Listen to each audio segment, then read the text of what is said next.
초록어린이재단에 매달 100만 원을 후원하게 되었습니다. 이 모든 게 구독자, 시청자 여러분 덕분입니다. 구독과 좋아요 감사합니다.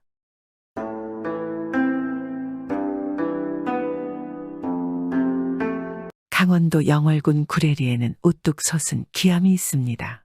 이 기암을 사람들은 꼴두바위라고 부르는데 고두암이라고도 불렀습니다. 이 꼴두바위는 화강암으로 이루어진 층암괴석의 거암으로 강원도 영월군 상동읍의 명물로 꼽히는데 웅장한 형세와 기묘한 형상이 좌우의 산들과 어우러져 멋진 풍경을 이루고 있습니다.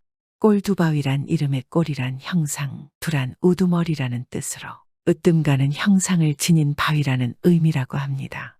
바위의 바닥 넓이가 무려 1000평이 넘으며 높이는 조그만 산 정도의 높이에 이르는 아주 크고 높은 바위입니다. 이 바위에는 다음과 같은 전설이 내려오고 있습니다. 옛날 조선시대 선조 임금 시절 가사 문학의 대가 송강정철이 강원도 관찰사로 임명을 받고 강원도 땅을 두루두루 돌아보는 중이었습니다. 그러다가 정철이 영월군 구례리 근방을 지나다가 이 꼴두바위를 보고 갑자기 넙죽절을 하면서 이렇게 말했습니다. 먼 훗날 이 바위 때문에 심산유곡인 이곳에 수많은 사람들이 모여들어 이 바위를 우러러볼 것이다. 주변 사람들은 당최 이게 무슨 말인지 아리송해하였습니다.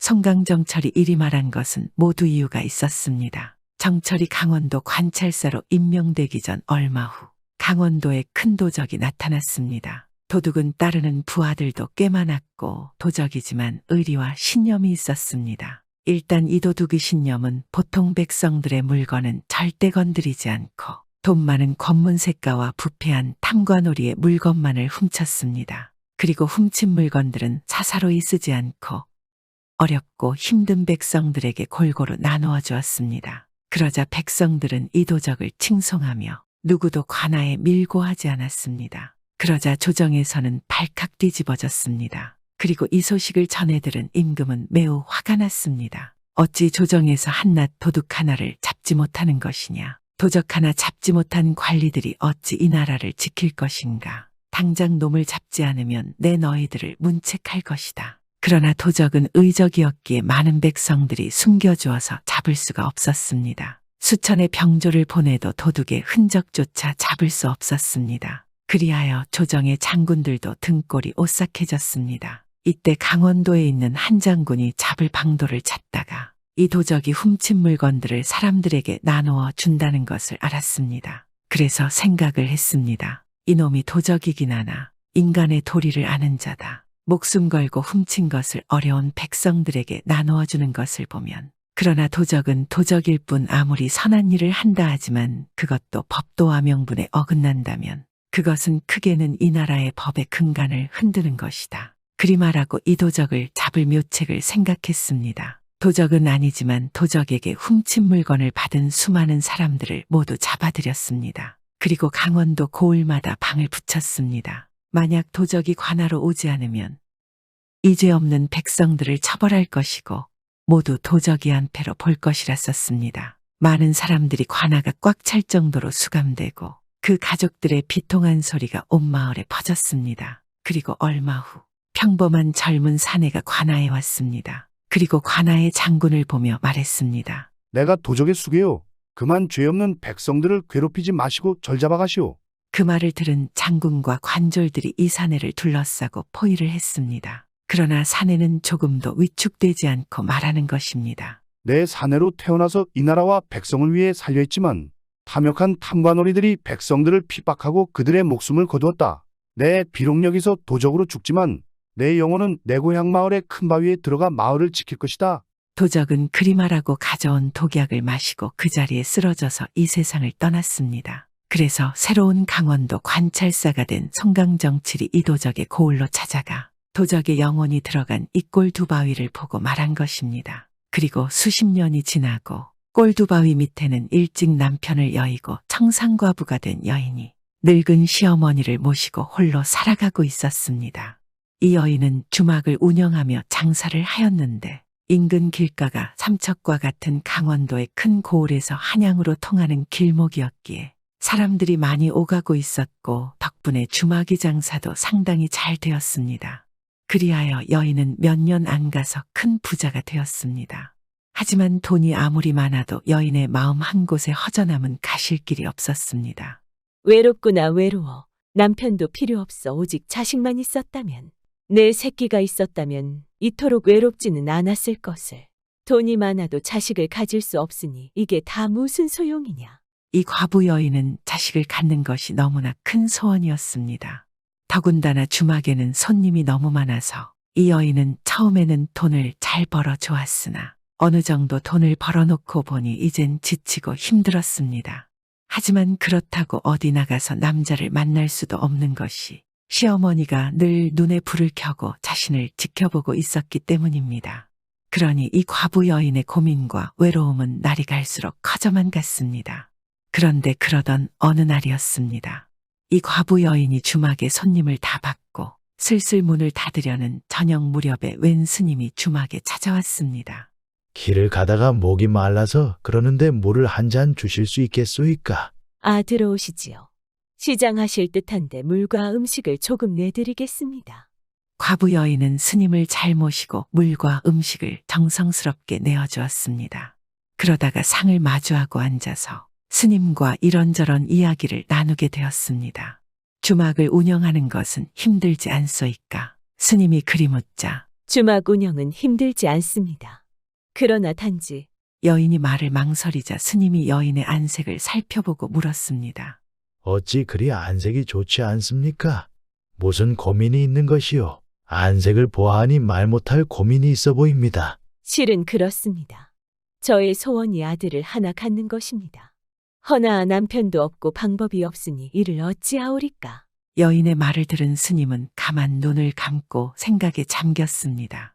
그러니 여인이 어리둥절하며 스님을 바라보고 있는데 갑자기 스님이 눈을 번쩍 떴습니다. 방법이 하나 있습니다. 네, 무슨 방법이요? 설마 자식이요? 제가 아들을 가질 수 있는 방법이 있다는 말씀이십니까? 정말입니까? 제발 가르쳐 주십시오. 그렇소이다. 당신이 자식을 얻을 수 있는 방도 말이요. 무엇입니까? 제가 무엇이든 하겠습니다. 스님 부디 저에게 방도를 알려주십시오. 그러자 스님은 멀찌감치 있는 꼴 두 바위를 손가락으로 가리키며 말했습니다. 아무도 모르게 바위에 머리를 깨보십시오. 그럼 자식이 생길 것이요. 그게 정말입니까? 정말 그리하면 자식을 얻을 수 있습니까? 그렇소이다. 그러면 천지신명께서 자식을 점지해 줄 것이요. 그러니 아무 생각 없이 바위에 머리를 깨십시오. 스님은 그리 말하고는 자리를 털고 일어났습니다. 사실 스님에게는 다른 생각이 있었습니다. 당연히 이 과부 여인이 혼자의 몸으로 자식을 갖는 것은 불가능한 일이고 그런 불가능한 일로 고민하며 가슴 아파하고 있는 여인이 너무나 불쌍하여 상념을 잊게 하고자 바위를 깨며 정신을 그곳에 모아 다른 고민은 잊게 만들기 위함이었습니다. 바위를 깨는 어려운 일을 하며 정신을 다른 곳에 쏟다 보면 자연스럽게 자식에 대한 미련도 사라질 것이라 생각을 한 것이었습니다. 스님의 의도가 어찌 되었든 그것을 모르는 과부 여인은 희망이 생기자 얼굴에 화색이 돌았고 돌아가는 스님을 향해 연신 감사의 인사를 하였습니다. 감사합니다. 스님 감사합니다. 드디어 방법이 생겼구나. 이제 나도 꿈에만 그리던 아들이 생기는 것이야. 드디어 나에게도 살아야 할 의미가 생겼구나. 과부 여인은 그날 밤 너무나 설레서 잠조차 제대로 자지 못했습니다. 하지만 너무나 기뻤기에 피곤함도 모르고 여인은 새벽이 밝자마자 길을 나섰습니다. 여인은 주막을 여는 것도 뒷전으로 미루고 스님의 말대로 아무도 모르게 꼴두바 위에 올라가서 머릿돌을 망치로 두드려 깨는데 열중하였습니다. 스님의 생각보다 여인의 자식에 대한 집념은 너무 강했고 여인의 망치질은 연일 계속되었습니다.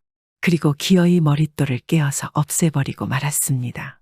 한편 이 여인이 주막 운영은 뒷전으로 놓고 매일같이 꼴두바 위에 올라 돌깨기나 하고 앉아있으니 주막이 제대로 돌아갈 리가 없었습니다. 결국 주막의 손님이 끊기고 파리만 날리게 되었고 그 광경을 본 시어머니가 잔뜩 화가 났습니다. 아니 이것이 주막은 내팽개치고 어디에 가서 뭘 하는 것이야. 설마 남자라도 만나는 것이냐. 시어머니는 그런 며느리를 괴롭히기를 시작했습니다. 심지어는 끼니마저 제대로 주지 않고 굶겼습니다. 하지만 이 과부 여인은 머릿돌을 깼으니 이제 곧 아들이 생길 것이라는 희망으로 버티고 버텼습니다.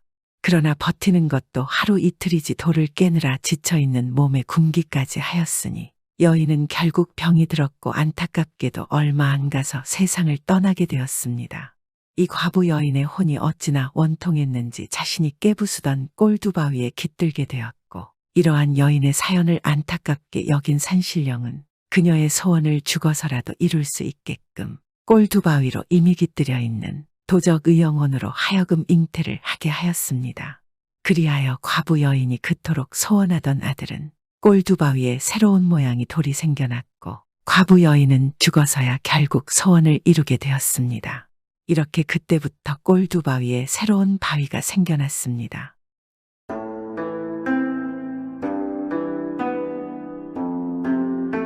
옛날 옛적 어느 마을에 딸 둘을 둔 아버지가 살고 있었습니다. 아버지는 예쁜 두 딸을 금이야 오기야 애지중지하며 정성껏 키웠습니다. 그리고 딸들을 사랑하는 마음이 아주 남달랐습니다. 당연히 얼마나 눈에 넣어도 아프지 않은 딸들이겠습니까?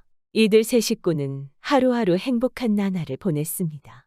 이렇게 키운 딸들은 어느새 훌쩍 커버려 이젠 시집을 보내야 할 때가 되었습니다. 그러니 아버지는 점점 고민에 빠지기 시작하였습니다. 예쁜 우리 딸들을 어떤 집에 시집을 보내야 좋을까? 정말 시집을 잘 가야 할 텐데. 아버지는 이제 앉으나 서나 이 궁리만 하고 다녔습니다. 당연히 애지중지 키운 두 딸을 좋은 곳으로 시집 보내고 싶지 않겠습니까?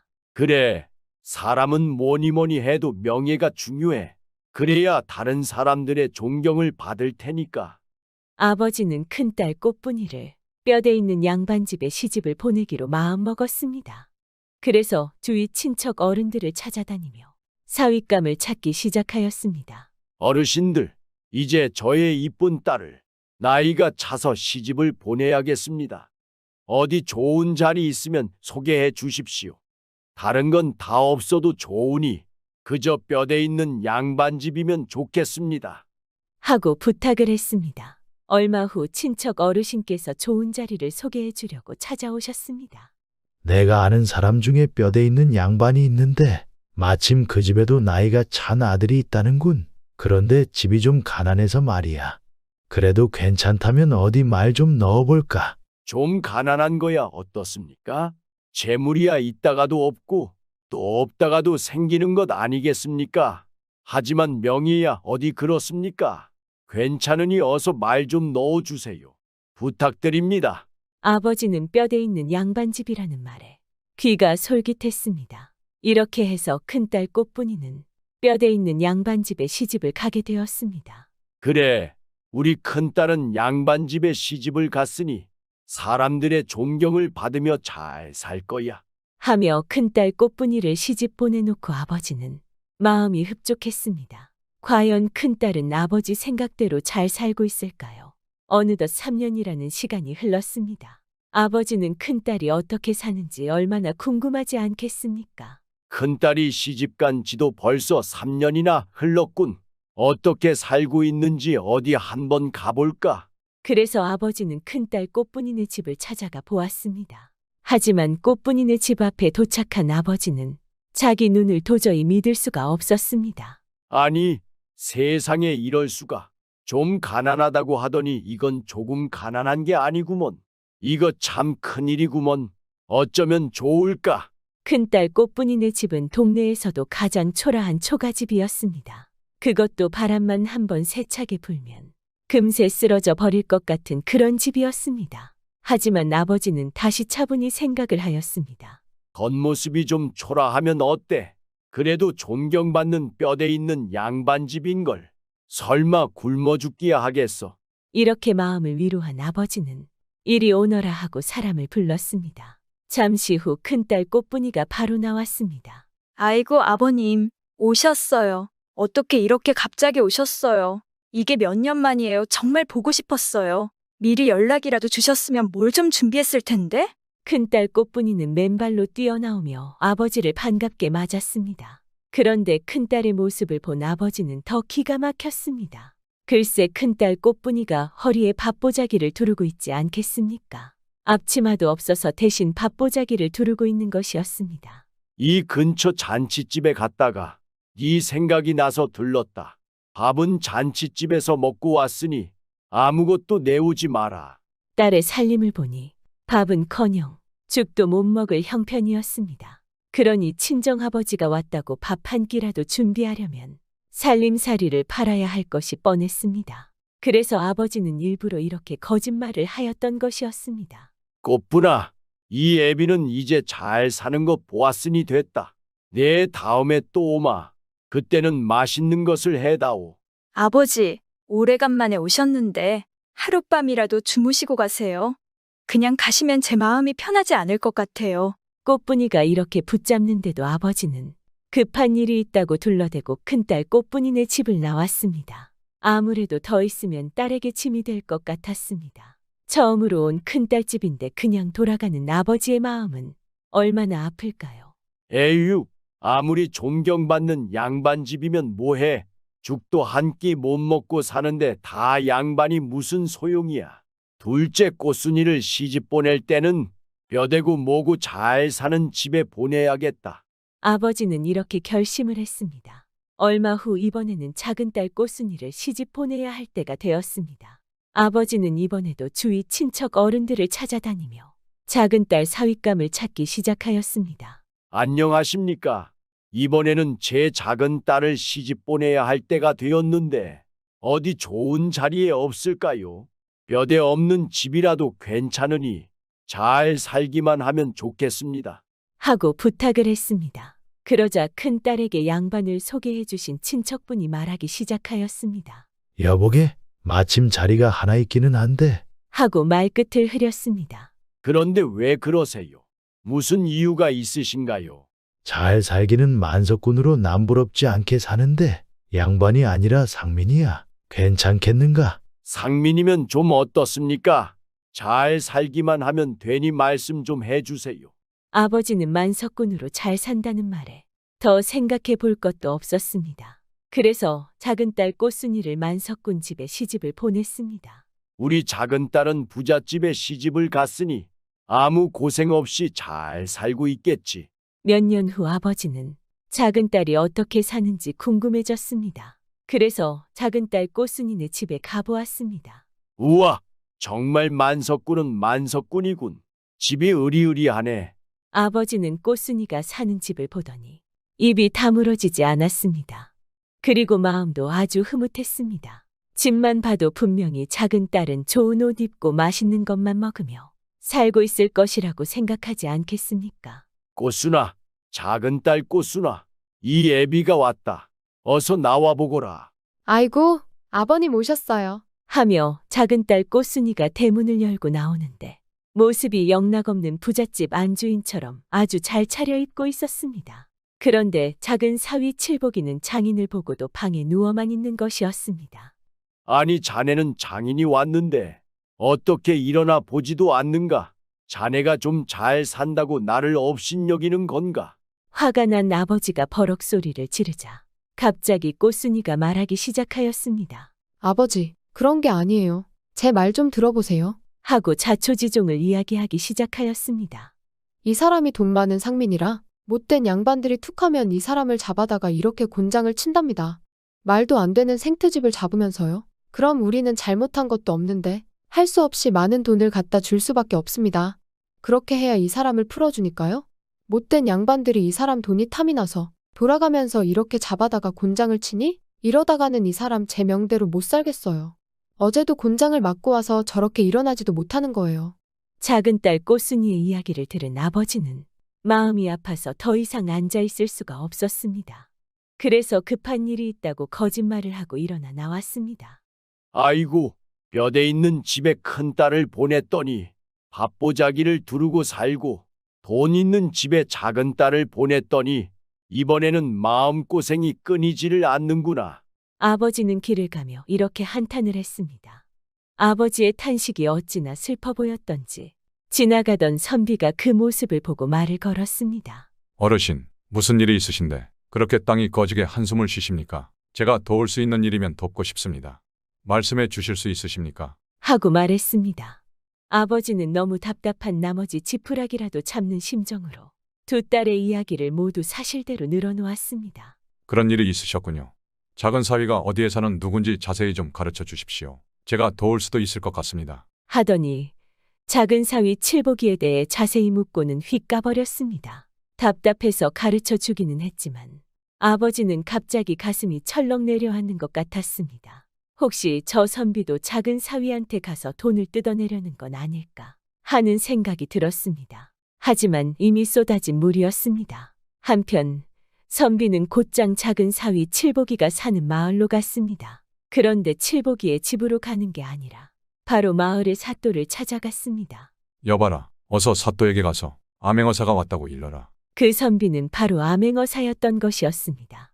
사또는 버선발로 뛰어나오며 어사를 맞았습니다. 여기까지 오시느라 고생이 많으셨습니다. 어서 들어오십시오. 길을 가다가 여기 마침 먼 친척 아우가 산다기에 한번 들러보았습니다. 수고스럽겠지만 제 아우를 좀 불러주실 수 있겠습니까? 어사는 매일 맞는다는 작은 사위 칠복이의 이름과 주소를 사또에게 가르쳐 주었습니다. 조금만 기다리시면 제가 당장 모셔오겠습니다. 사또는 포졸을 시켜 당장 칠복이를 불러오게 하였습니다. 포졸들이 칠복이 집에 도착하니 아무것도 모르는 칠복이는 신음을 하며 누워 있었습니다. 포졸들은 이유도 말하지 않고 대뜸 사또가 찾는다고 하며 어서 가자고 말을 하였습니다. 아이고, 못된 양반들한테 끌려다니는 것도 모자라서 이제는 사또한테까지 끌려가다니. 아이고, 이 양반 이제는 죽었네 죽었어. 영문을 모르는 작은 딸 꽃순이는 남편이 이번에는 사또한테 끌려가 또 곤장을 맞게 되는 줄 알았습니다. 그런데 이상하게도 포졸들이 남편을 조심조심 가마에 태우더니 정중히 모시고 가는 것이지 않겠습니까? 아니 이게 어떻게 된 일인가? 작은 딸 꽃순이와 작은 사위 칠복이는 어리둥절할 수밖에 없었습니다. 이렇게 칠복이가 도착하자 어사는 버선발로 뛰어나오며 칠복이의 손을 덥석 잡았습니다. 그동안 잘 있었나? 반갑구먼. 아우가 여기 산다는 말은 전에 들어서 알고 있었는데 바쁘다 보니 한번 와본다는 게 이렇게 늦었구먼. 자 어서 안으로 들어가서 그동안 못한 이야기나 나누세. 어사는 칠복이가 뭐라고 말할 틈도 주지 않고 방으로 끌고 갔습니다. 칠복이는 처음 보는 양반이 아우니 뭐니 하면서 반가워하자 어리둥절하여 아무 말도 못한 채 어사가 이끄는 대로 그저 끌려가기만 했습니다. 그 뒤 방문을 닫자 어사는 자신의 신분을 밝혔습니다. 애구머니나 어사께서 저를 무슨 일로? 저는 아무것도 잘못한 것이 없습니다. 단지 상민으로 태어났을 뿐입니다. 칠복이는 너무 놀라 방바닥에 넙죽 엎드린 채 일어나지 못했습니다. 아이고, 이제는 어사까지 내 재산을 빼앗으려고 하니 난 이제 알거지가 되겠구나. 이렇게 생각한 칠복이는 잔뜩 겁을 먹고 있었습니다. 어허, 왜 이러는가? 일어나 앉게. 난 당신을 혼내려고 부른 게 아닐세. 사실은 조금 전에 길에서 자네 장인을 만났다네. 이야기를 들어보니 자네 사정이 아주 딱하길래 내가 좀 도와주려고 이렇게 자네를 불렀네. 너무 걱정하지 말게. 어사는 칠복이를 손수 일으켰습니다. 그제야 칠복이는 마음을 좀 놓을 수가 있었습니다. 내가 여기 사또한테 자네와 내가 먼 친척이라고 말해 두었네. 그러니 이제 이 소문이 퍼지기만 하면 아무도 자네를 데려다가 함부로 곤장을 치지는 못할 걸세. 그러니 자네도 이제부터 나와 친척인 체하고 다니게나. 그런데 듣자 하니 자네 처형네 형편이 말이 아니더군. 많은 재산을 다 뭐 할 텐가. 죽을 때 가지고 갈 것도 아닌데 처형네 좀 도와주지 않겠나. 그럼 서로 좋을 것 아닌가. 칠복이가 어사의 말을 들어보니 아주 좋은 생각 같았습니다. 그렇게만 해주신다면 저야 더 바랄 게 없습니다. 분부대로 따르겠습니다. 그럼 앞으로 자네 재산으로 좋은 일 많이 하며 열심히 살아야 하네. 어사는 이렇게 말하고는 밖으로 나갔습니다. 밖에는 사또를 비롯한 많은 포졸들이 어사가 나오기를 기다리고 있었습니다. 어사는 사또와 포졸들이 다 들을 수 있도록 일부러 큰 소리로 말했습니다.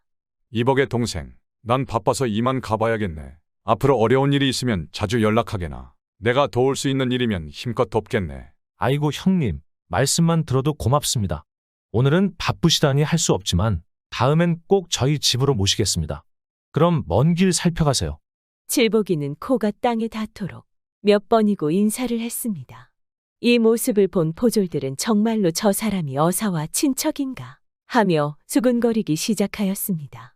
그날 이후로 칠복이는 어떻게 되었을까요?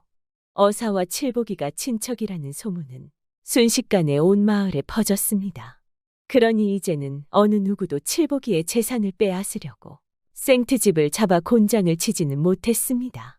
덕분에 편하게 살게 된 작은 사위 칠복이는 어사의 말대로 자신의 재산 중 반을 뚝 떼어서 처형에게 주었습니다. 이제 큰딸과 작은딸 모두가 편하게 잘 살게 된 것이었습니다. 그러니 매일 딸들 걱정에 편할 날이 없던 아버지도 즐겁게 살 수 있었습니다. 어사의 반짝이는 지혜가 한 집안의 모든 걱정을 말끔히 없앤 것이었습니다. 또한 못된 양반들도 더 이상 나쁜 짓을 할 수가 없게 되었습니다.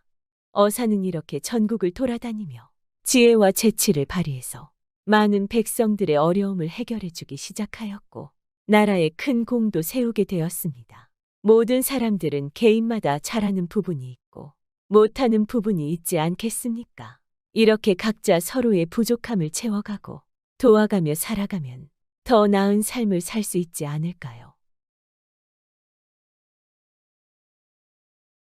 옛날 옛적 어느 마을에 아들 칠복이와 며느리 꽃분이가 늙은 아버지를 모시고 살았습니다.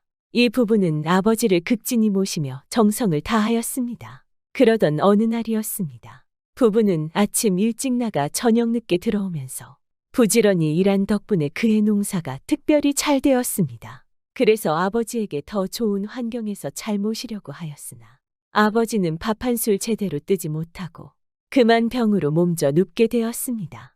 이 모습을 본 효자 칠복이가 가만히 있을 수 있겠습니까? 칠복이는 밤낮 의원을 찾아다니며 병에 맞는 약을 지어 극진히 아버지를 보살폈습니다. 그러니 얼마 지나지 않아 아버지의 병은 나아지게 되었습니다. 하지만 노쇠하여 기력이 없어진 아버지는 또 다시 몸져 눕게 되었습니다. 마을 사람들에게 산삼이 특효약이란 말을 들은 칠복이는 그 말을 듣자마자 아내 꽃분이에게 아버지를 잘 돌보라 하고는 산삼을 캐러 산으로 떠났습니다. 아내 꽃분이는 남편 칠복이가 산으로 들어가자 더욱 정성스럽게 시아버지를 모시며 산에 간 남편이 산삼을 캐가지고 돌아오기만 기다렸습니다. 어느덧 칠복이가 떠난 지 한 달이 지났습니다. 그러던 어느 날 밤 꽃분이는 이상한 꿈을 꾸고 놀라 잠에서 깨어났습니다. 이튿날 아침 불안한 꽃분이는 시아버지에게 아침을 잘 차려드리고 점심과 저녁은 식지 않게 가마목에 놓아두고 남편 칠복이를 만나러 떠났습니다. 가고 가다 보니 하루에도 어느덧 저물기 시작하였습니다. 이때 마침 칠복이가 머리를 숙이고 멀리서 맥없이 걸어오고 있었습니다. 칠복이를 본 꽃분이는 무슨 일이라도 생긴 것 같아서 바로 달려갔습니다. 하지만 칠복이에게 다가갈 무렵 길 옆에 호랑이가 그만 칠복이를 덮치려고 하는 것이었습니다. 순간 놀란 칠복이는 정신을 잃고 쓰러졌습니다. 급해진 꽃분이는 소리치며 자신의 생사는 돌보지 않고 바로 호랑이 앞을 막아섰습니다. 안 돼요, 안 돼! 저희 서방님, 절대 안 돼요! 갑자기 꽃분이가 나타나 소리치는 바람에 호랑이는 귀를 쫑긋거리며 꽃분이를 쳐다보았습니다. 꽃분이는 연로한 아버지를 위해 남편이 산삼을 구하러 떠난 이야기를 애절하게 말하였습니다. 호랑이님, 저희 집에 연로한 아버지가 병석에 누워 계십니다. 그래서 저희 서방님이 한 달 동안 위험한 산속에서 산삼을 찾고 있었습니다. 제발 불쌍한 저희 서방님 살려주세요. 살려만 주시면 제가 무슨 일이든지 다 하겠습니다. 호랑이는 한참 잠자코 듣더니만 물러서서 꼬리로 등을 툭툭 치는 것이었습니다. 그제야 칠복이는 정신을 차리기 시작하였고 꽃분이는 호랑이를 보고 물었습니다. 호랑이님, 저희들을 등에 타라는 말씀이십니까? 호랑이는 고개를 끄덕였습니다. 부부는 잠시 동안 생각하다가 우선 호랑이의 등에 올라탔습니다. 그 순간 호랑이는 날바람을 일구며 빛의 속도로 내달았습니다. 잠시 후 부부가 호랑이 등에서 내리니 눈앞에는 산삼이 가득하였습니다. 칠복이는 놀라지 않을 수 없었습니다. 그토록 한 달 동안 찾아도 보이지 않던 산삼이 지금 자기 눈앞에 이렇게 많이 있으니 말입니다. 이 부부는 아버지 생각만 하며 온갖 정성을 다하여 산삼을 캐고 또 캤습니다. 잠시 후 산삼을 다 캔 것을 본 호랑이는 부부를 다시 등에 타게 한 후 달리더니 잠깐 사이에 부부의 뜰락에 도착하였습니다. 등에 내린 부부는 호랑이에게 감사하다며 100번 1000번 절만하였습니다. 호랑이는 알았다고 꼬리를 젓더니 휙 소리와 함께 바람같이 사라졌습니다. 집에 들어온 부부는 캐온 산삼 중에 제일 큰 산삼을 골라서 아버지에게 드리고 조그마한 나머지 산삼은 앞산에 심었습니다. 그 후 늙으신 아버지에게도 다시 대접하고 동네 어른들이 아프실 때 한 뿌리씩 나눠드렸습니다. 기력이 회복한 아버지는 아들 칠복이에게 산삼을 구할 수 있게 된 이야기를 들으시더니 눈물을 글썽거리셨습니다. 목숨을 건 산삼인데 얼마나 감동받지 않았겠습니까? 참 세상에 이런 효자 효부가 어디 있단 말이냐. 네, 너희들 같은 효자 효부를 두었기에 평생 복을 누리는구나. 정말 고맙구나. 아니에요, 아버지. 저는 한 게 없습니다. 다 제 아내 덕분입니다. 제 아내가 없었더라면 아마 산삼을 가져오지 못했을 거예요. 그 후 아버지는 아들 칠복이와 예쁜 며느리 꽃분이와 함께 하루하루 즐거운 시간을 보냈습니다. 결국 이 부부의 효심이 호랑이도 감동한 것이었습니다. 또한 호랑이 앞에 달려든 꽃분이는 얼마나 무섭지 않았을까요? 하지만 남편 칠복이와 아버지를 사랑하는 마음이 그 무서움도 이겨낼 수 있지 않았을까요?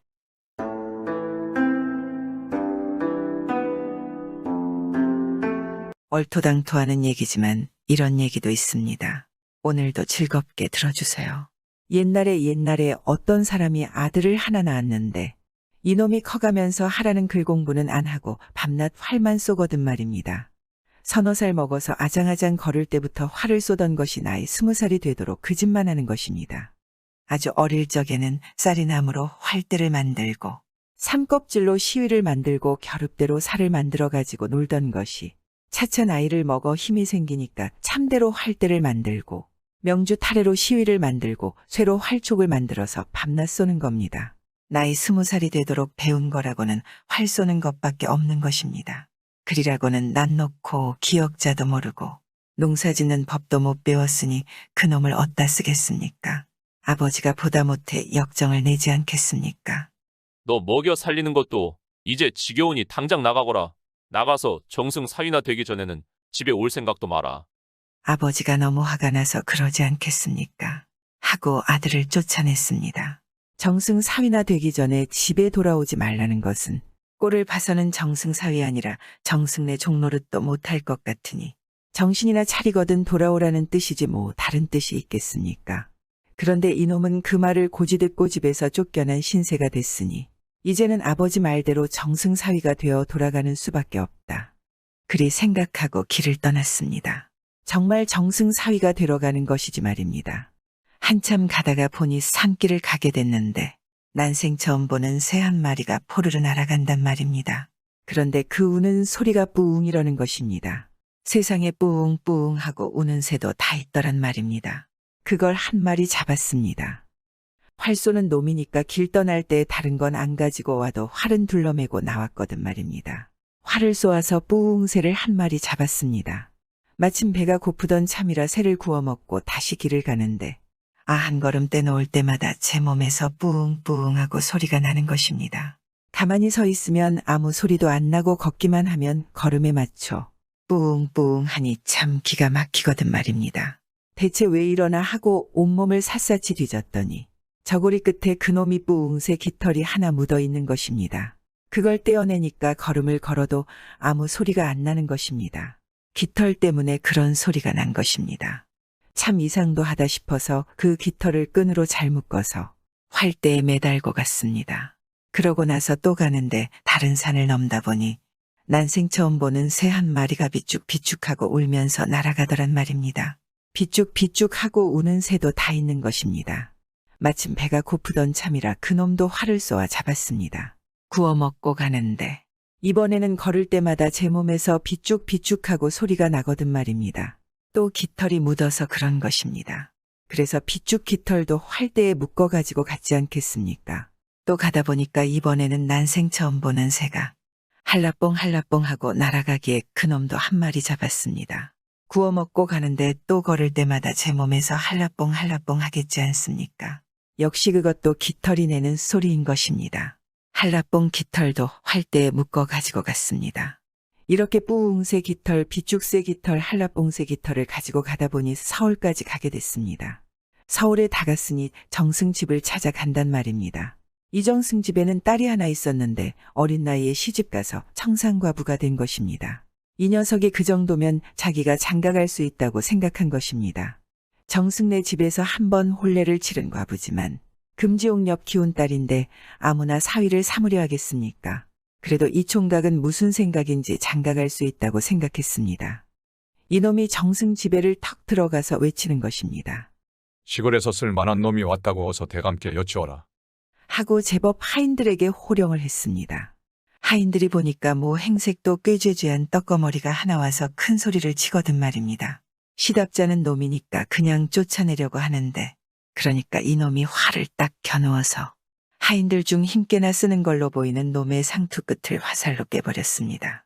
막 쫓아내려고 하는데 난데없는 화살이 날아와서 상투를 꿰니까 질겁을 할 것 아니겠습니까?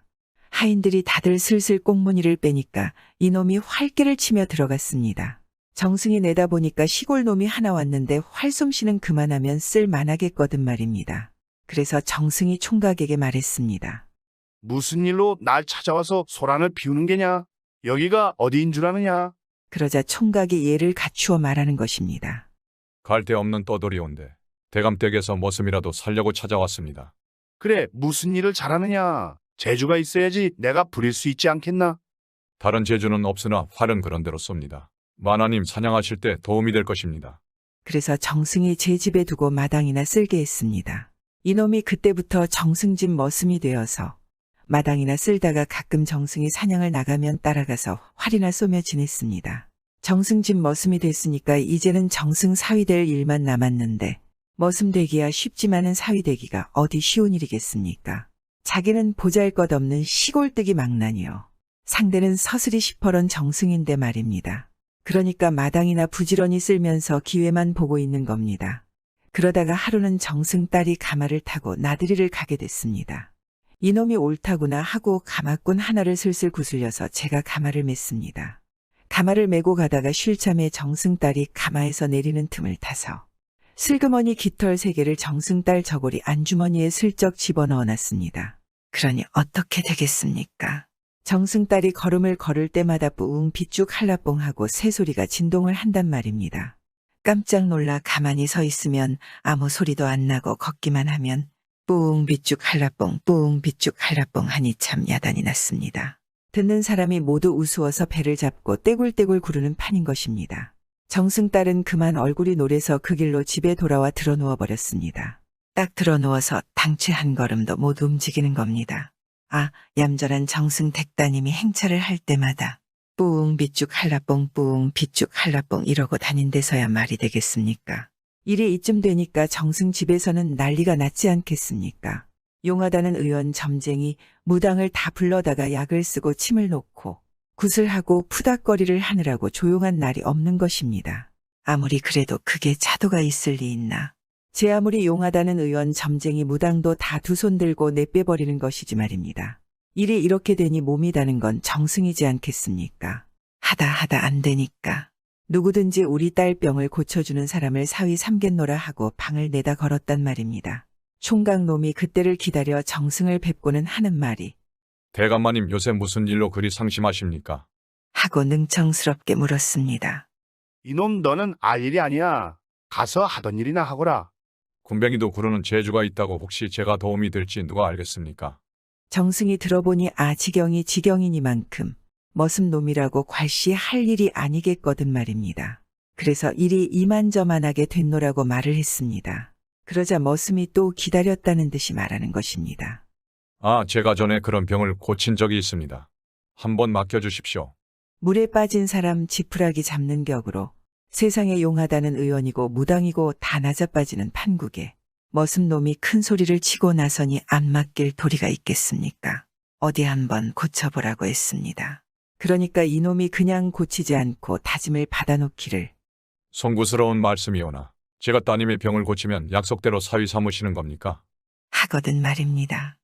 명색 정승인 내가 한 입으로 두말하겠느냐? 어서 고치기나 해라. 그 대신 못 고치면 혼찌검이 날 줄 알아.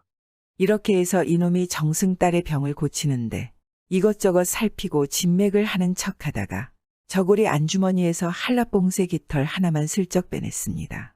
그러고 나서 어디 한번 걸어보라고 했습니다. 딸이 일어나 걸어보니 아닌 게 아니라 한 가지는 고쳐졌지 않겠습니까? 전에는 뿌웅 비쭉 한라봉 하던 것이 이제는 뿌웅 비쭉 소리만 나거든 말입니다. 뿌웅 비쭉 시르릉 비쭉하니까 이만해도 한 가지는 줄어들었으니 그게 어디입니까? 정승집 식구들이 좋아서 어쩔 줄을 모르는 것입니다. 세상에 이렇게 용한 사람이 어디 있느냐. 이 사람 대접을 잘해서 나머지 둘도 고쳐놔야지 다른 도리가 없다. 이러면서 대접이 극진한 것입니다.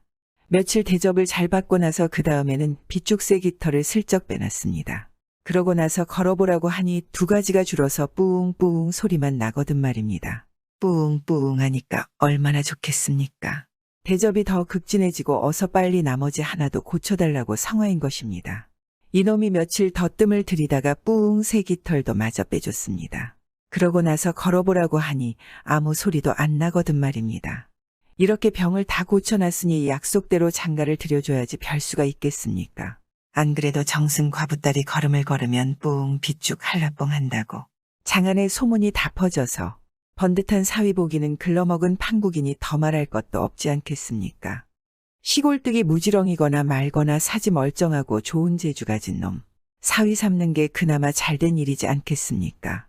이렇게 해서 이놈이 정승사위가 돼서 색시를 가마에 태우고 저는 말을 타고 집에 돌아왔습니다. 집에서는 아버지가 아들 내쫓고 나서 이놈이 어디 가서 죽지나 않았는지 근심하고 있던 차에 아들이 정승사위가 돼가지고 돌아오니까 그 얼마나 좋겠습니까? 그 사이에 철이 들어서 농사도 잘 짓고 글도 배우고 아들 딸 많이 낳고 효도하면서 잘 살았더란 이야기입니다. 요즘에 들으면 좀 황당한 이야기이지만 그래도 이머슴처럼 자신의 소신을 굽히지 않고 끝까지 간다면 이런 좋은 일이 생기지 않을까요? 터무니없는 꿈으로 보이지만 이루어지는 경우가 요즘에도 종종 있습니다. 구독은 공짜입니다.